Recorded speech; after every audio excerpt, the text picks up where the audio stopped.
The American industrialist Henry Ford was the first businessman in the world who paid his employees the highest wages in the market. One day a journalist came to him and asked, "Who do you pay the most in your company?" Ford smiled, picked up his coat and hat, and took the journalist to his production floor. Everywhere people were working, running around, bells were ringing, and elevators were going up and down. It was a busy, chaotic scene. In the middle of all that chaos was a small cabin. Inside sat a man with his feet up on the table, lying back in his chair with a hat covering his face. Ford knocked on the door.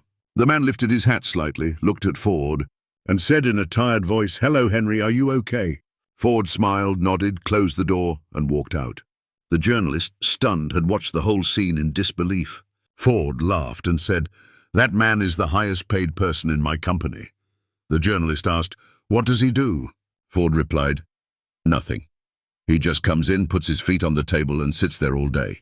The journalist, now even more confused, asked, "Then why do you pay him the most?" Ford answered, "Because he's the most valuable person to me. I've hired him to think. All the systems in my company and the designs of our cars come from his ideas. He comes in, relaxes, thinks, comes up with an idea, and sends it to me. I work on it and make millions of dollars." Ford said the most valuable thing in the world is ideas, and to get ideas, you need free time, complete peace, and freedom from all kinds of noise. If you're busy all day long, your mind won't produce new ideas or new plans. That's why I've hired a smart man just to think. I've also given him financial freedom so he can give me a new idea every day. The journalist couldn't help but clap.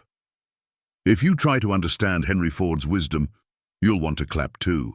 A person who's a laborer or craftsman spends the whole day working, but as he rises higher in life, his free time increases. The founders of great industries and new fields often spend entire years without leaving their homes. In the business world, Bill Gates and Warren Buffett are considered some of the freest people. Warren Buffett reads about 4.5 hours a day. Bill Gates finishes 2 books a week, around 80 books a year. They drive their own cars, stand in line for coffee and burgers, and don't even use smartphones. Yet they are among the richest people in the world. How? Because of free time and the ability to think. Until your mind is free, it can't work on big ideas. So if you want to achieve something great, you must give yourself freedom.